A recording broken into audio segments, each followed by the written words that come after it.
Hello everyone, very good morning to all of you. आज मैं दर्शन के पार्ट 2 यानी दूसरा भाग जो उसका रह गया था पिछली वीडियो में, मैं उस पर चर्चा करूंगा। मैंने बताया था उस वीडियो में कि वो बहुत लंबा वीडियो हो रहा था, तो 1 घंटे से भी ऊपर जा रहा था, तो मुझे लगा कि ये 2 पार्ट में हम कर देंगे तो आपको आसानी रहेगी। तो आज हम दर्शन शास्त्र का जो विषय है, दर्शन जो है, फिलोसफी जिसको हम कहते हैं, उसका पार्ट 2 वीडियो में आपको अभी इस पर चर्चा करने वाला हूँ। इसमें हमारा जब पिछली बार हम चर्चा कर रहे थे तो मैंने बताया था कि भारतीय और पाश्चात्य दर्शन में क्या क्या अंतर है, उस पर मैंने चर्चा की थी। और उसके बाद जो हमारा टॉपिक इसमें छूट गया था वो था दर्शन की प्रकृति एवं विशेषताएं।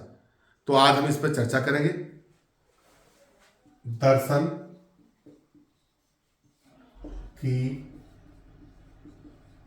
प्रकृति एवं विशेषता।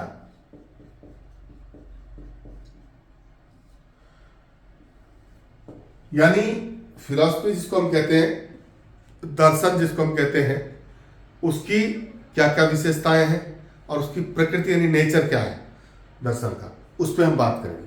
तो इसके बारे में हम बिंदुवार बात करेंगे। दर्शन क्या है, यानी दर्शन की जो प्रकृति है, दर्शन अनुभव तर्क, यानी दर्शन अनुभव तर्क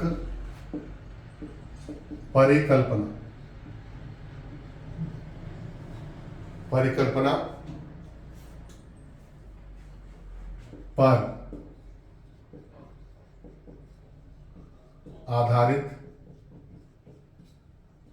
शास्त्र है। देखिए यहां पर फिलॉसफी के बारे में मैंने बताया कि दर्शन माने देखना, यानी जिससे देखा जाए वो दर्शन, ऐसा दृष्टिकोण जो, यानी दर्शन का मतलब है ज्ञान के द्वारा देखना, इन आंखों से नहीं बल्कि ज्ञान के द्वारा देखना। ये मैं पिछली वीडियो में आप पे चर्चा कर चुका हूं, आप उसको जरूर देखिए। अब यहां पर आ रही है बात इसके प्रकृति और विशेषताओं की, यानी क्या है इसकी प्रकृति, ये कैसा विषय है। ये एक तो अनुभव तर्क परिकल्पना पर आधारित है। अनुभव यानी एक्सपीरियंस, तर्क यानी लॉजिक, और परिकल्पना यानी हाइपोथेसिस। अब देखिए, अनुभव यानी जिसको महसूस किया जा सके, तर्क यानी जिसके बारे में हम अपनी बात रख सके, मतलब सबूत के साथ, या किसी मजबूत जो आपका कंटेंट है, यानी जिस विषय को आप अपने प्रमाणिकता के तौर पर जो है सिद्ध कर सकते हैं। और तीसरा है परिकल्पना, इसको आप कल्पनाओं के आधार पर ले सकते हैं। तो दर्शन में क्या है, देखिए मैं थोड़ा बता दूं कि आप जब भगवान के बारे में बात करते हैं या आत्मा परमात्मा के बारे में बात करते हैं तो आप आत्मा को महसूस कर सकते हैं।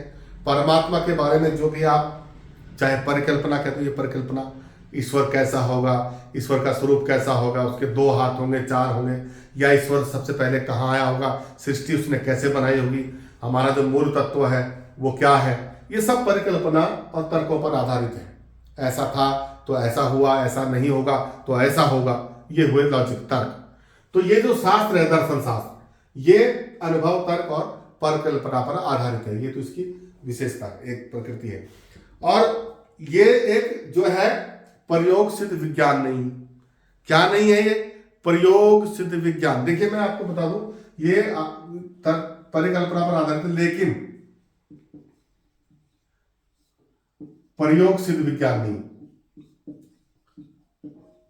प्रयोग सिद्ध विज्ञान नहीं है। देखिए यहां आपको अंतर समझ में आ जाएगा, नहीं है,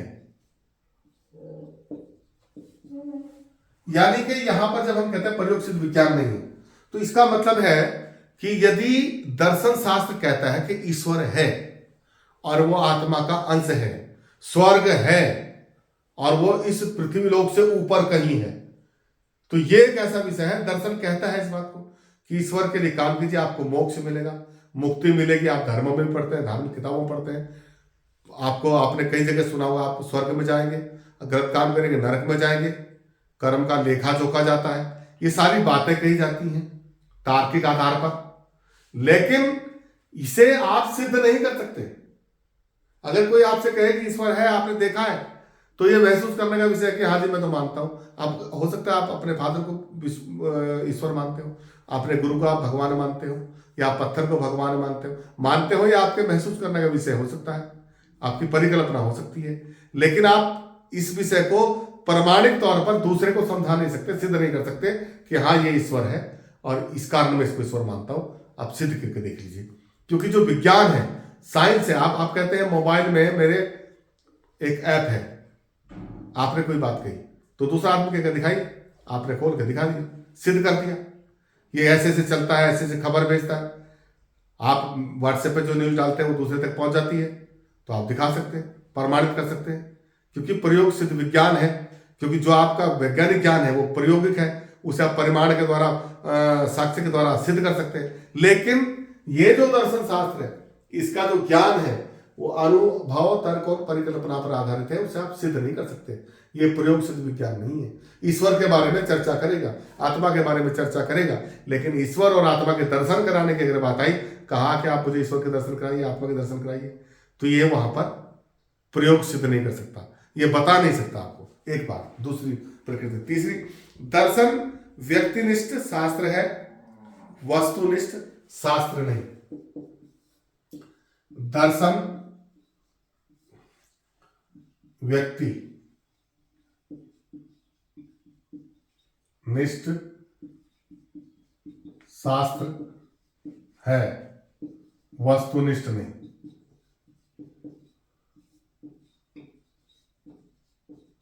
एक बात ये समझ लीजिए, ये बहुत महत्वपूर्ण बात है। यदि व्यक्तिनिष्ठ शास्त्र है, वस्तुनिष्ठ नहीं है। व्यक्तिनिष्ठ और वस्तुनिष्ठ का मतलब है कि जितने लोग हैं, दुनिया के जितने भी लोग हैं, सबका दृष्टिकोण अलग है, सबका नजरिया, जिसको हम दर्शन कहते हैं, देखने का जो तरीका है वो अलग है। हर आदमी हर चीज को अपने नजरिए से देखता है, अपने ज्ञान की दृष्टि से देखता है, इसलिए वो व्यक्तिनिष्ठ है, वस्तुनिष्ठ नहीं है। माने एक ग्लोब है, उसको जब हम देखेंगे तो देखने में वो आकृति में गोल दिखाई देगी, लेकिन जब हम उसके अलग अलग प्रकारों के बारे में देखेंगे, उसका नक्शा देखेंगे, तो हो सकता है एक आदमी उसमें भारत का नक्शा देख रहा हो, दूसरा आदमी हो सकता है उसमें हिंद महासागर देख रहा हो, तीसरा आदमी उनमें नक्शों में भरे रंगों को देख रहा हो। सबका अलग अलग दृष्टिकोण है। ये व्यक्तिनिष्ठ है, वस्तुनिष्ठ नहीं है। यदि वस्तुनिष्ठ होता तो सबका जो है दृष्टिकोण एक जैसा हो जाता, सब एक। माने कंप्यूटर को मैं अगर कंप्यूटर ही कहूंगा तो सब फिर कंप्यूटर ही कहेंगे, लेकिन दर्शन एक ऐसा विषय है कि सबका भगवान अलग अलग है। एक ही धर्म को मानने वाले, एक ही दर्शन को मानने वाले लोग भी एक ही वस्तु के बारे में अलग अलग दृष्टिकोण रखते हैं, अलग अलग नजरिया रखते हैं, तो ये इसलिए वस्तुनिष्ठ नहीं है। दूसरी बात, दर्शन में ब्रह्मांड के अंतिम सत्य की तार्किक विवेचना की जाती है। तीसरी बात क्या है, दर्शन में ब्रह्मांड के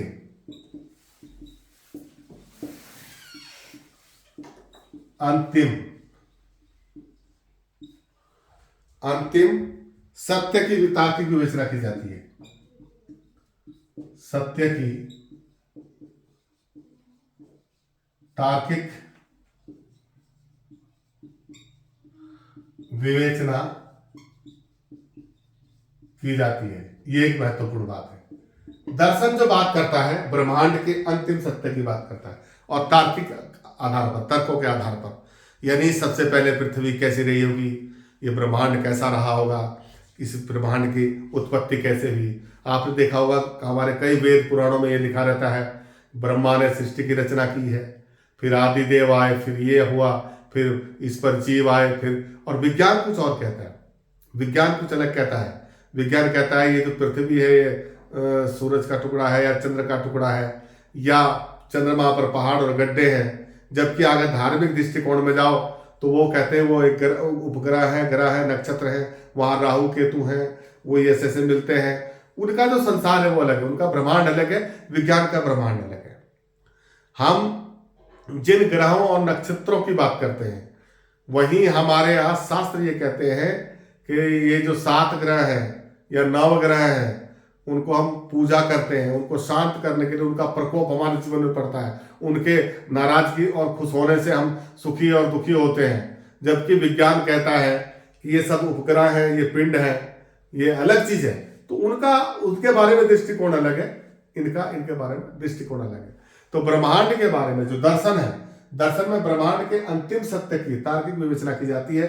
दर्शन जो है ये जानने का प्रयास करता है कि ब्रह्मांड का मूल सत्य क्या है, मूल तत्व क्या है, किसके द्वारा ब्रह्मांड की उत्पत्ति हुई, और उसके बारे में अपनी फिर राय रखता है, उसका तार्किक विवेचन करता है। ये है। दूसरा, दर्शन में मूल्यों और मनुष्य के, एक महत्वपूर्ण बात है, दर्शन में मनुष्य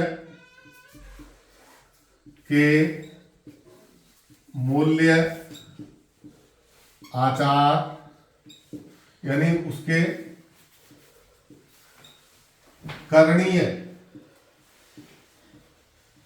तथा अकरणीय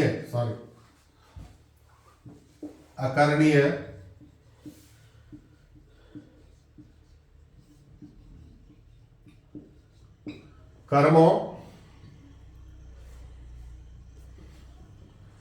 की तार्किक विवेचना की जाती है।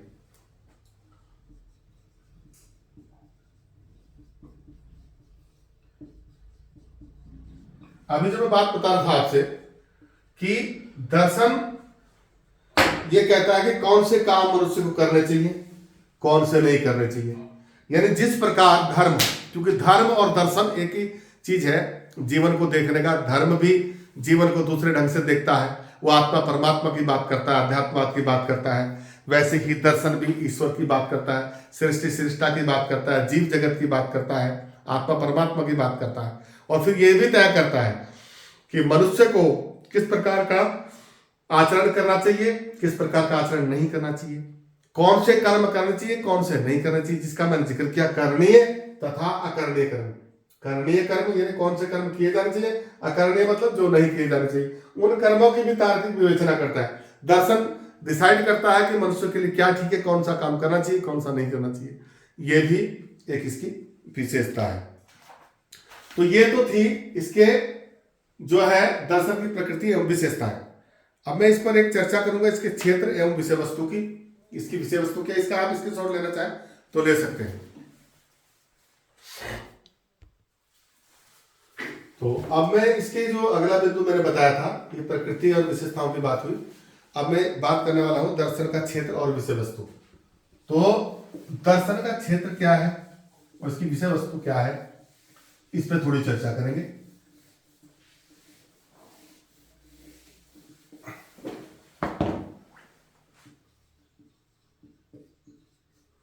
दर्शन का क्षेत्र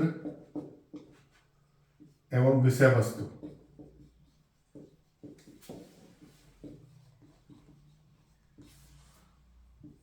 क्षेत्र से मतलब यहां जिस क्षेत्र में हम दर्शन का अध्ययन करते हैं, ये क्या क्या इसकी विषय वस्तु, मेन बात जो है।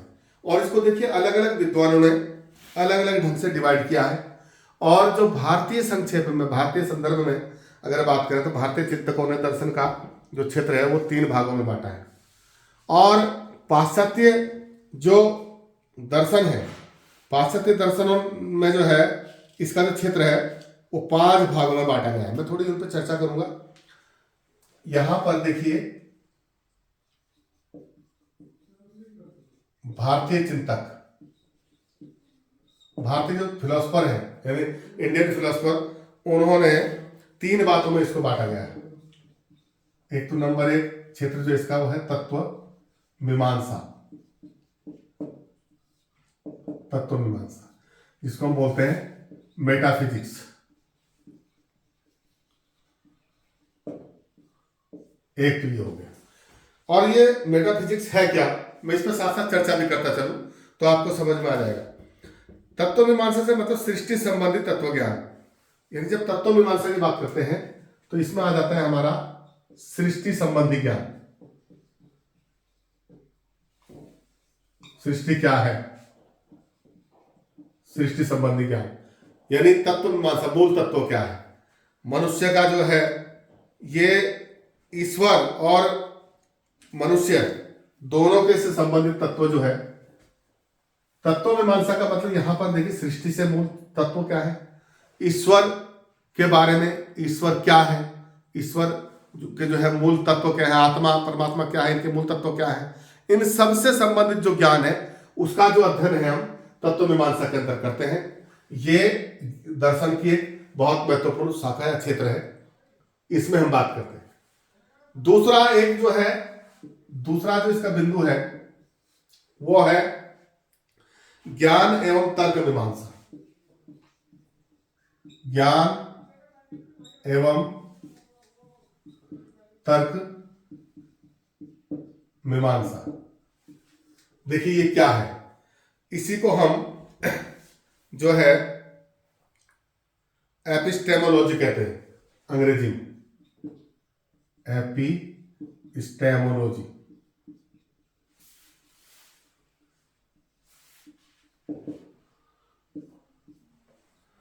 इसमें जो हम बात करते हैं वो है मानव बुद्धि, ज्ञान, ज्ञान के स्वरूप, ज्ञान प्राप्त करने की विधियां, यानी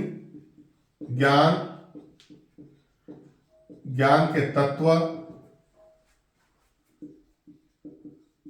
ज्ञान का स्वरूप, ज्ञान प्राप्त करने की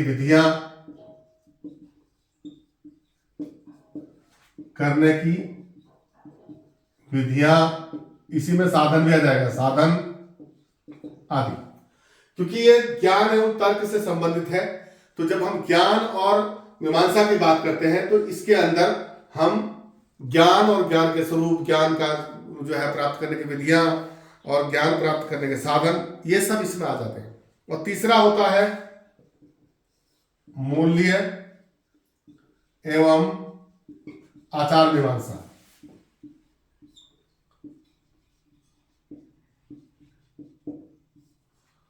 इसी को हम कहते हैं एक्सियोलॉजी एंड एथिक्स।